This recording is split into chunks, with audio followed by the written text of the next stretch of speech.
রে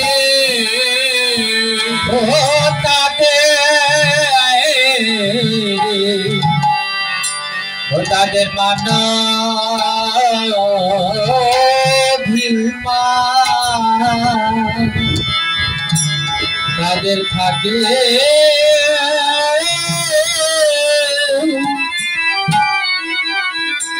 ওরে থাকে না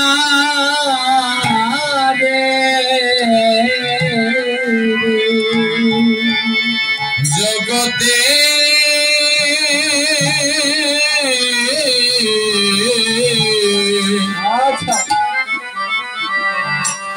তাদের মানো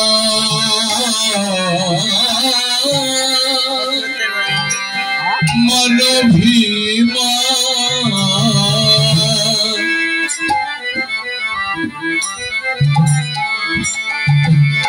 মনো ভীমা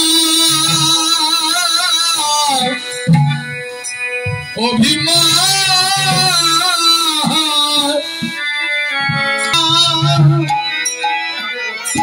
রে গো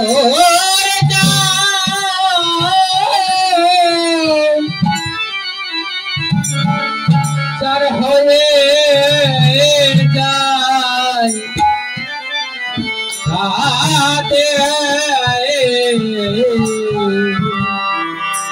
তাদের মাথা ভীমা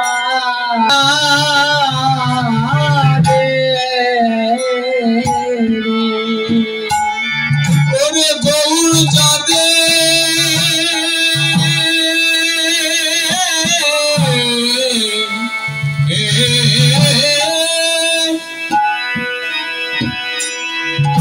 ওরে গৌর যাদে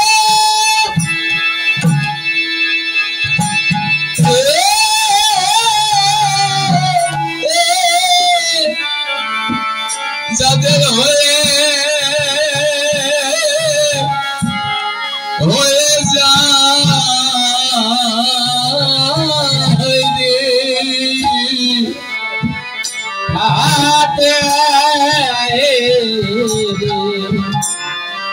জগতে তাদের মানো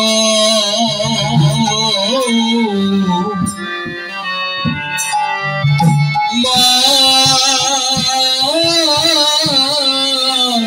ও ভীমা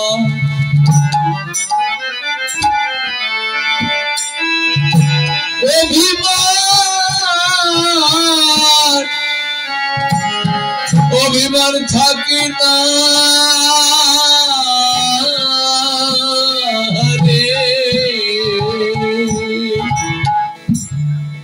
এই জন্য গৌরহরির ভক্তদের বলা হয় কাঙাল, আর গৌরহরিকে বলা হয় কাঙালের ঠাকুর।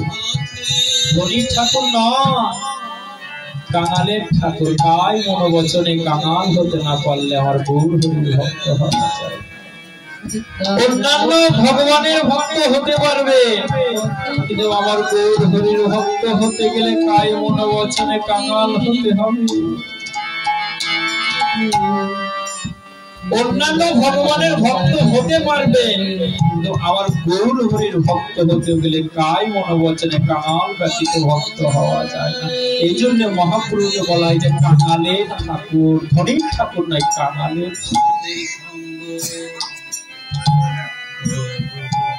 এই কাঙাল কে হয়েছিলেন? রূপ সনাতন, রঘুনাথ ভট্ট, যুগল, শ্রীযুক্ত লোকনাথ, তারা কাঙাল হয়েছিলেন। কাঙ্ক্ষা করম গিয়া মোর কাঙাল ভক্তগণ মহাপ্রভু বলতে কি করছি, আমার কাঙাল, আমার শব্দটি করছি, কিন্তু কত আপন করে রেখেছে ভগবান কাঙাল ভক্তগণ।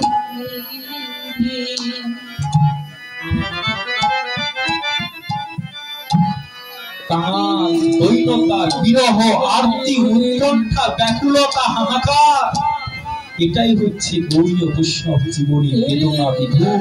হাটঘাটে নয় যে ভালো মন্দ খেলাম, বৃন্দ নিয়ে ঘুরলাম, এটা গৌরীয় বৈষ্ণব জীবনী নয়। আরতি, উৎকণ্ঠা, ব্যাকুলতা, হাহাকার, বেদনা বিধুর আমাদের গৌরীয় বৈষ্ণব জীবনী।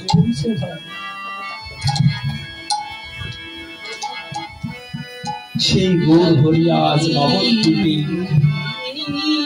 নবদ্বীপে অবতরণ করে দৈন্যতার শিক্ষা দিচ্ছে, হীনতার শিক্ষা দিচ্ছে। এই শিক্ষা কোনদিন কোন কালে প্রভু দেন না। নিজে ভক্ত ভাব অঙ্গীকার করে জীবনকে শিক্ষা দিচ্ছে।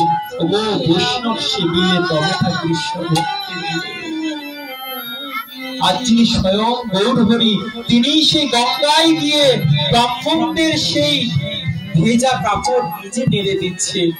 বলছেন গো বৈষ্ণব সেবিলে তবে না কৃষ্ণ ভক্তি মিলে। কাকরে মহা মোহে বিশ্বম্বরে, তুমি তো ভগবান, তুমি কেন আমাদের বসন কাঁদছ? কেন কাঁদছে জানো? বৈষ্ণব সেবিলে তবে না কৃষ্ণ ভক্তি মিলে। কৃষ্ণ ভক্তি যিনি স্বয়ং ভগবান, তিনি দৈন্যতা শিক্ষা দিচ্ছেন। আমি তো শুনেছি বৈষ্ণবের সেবা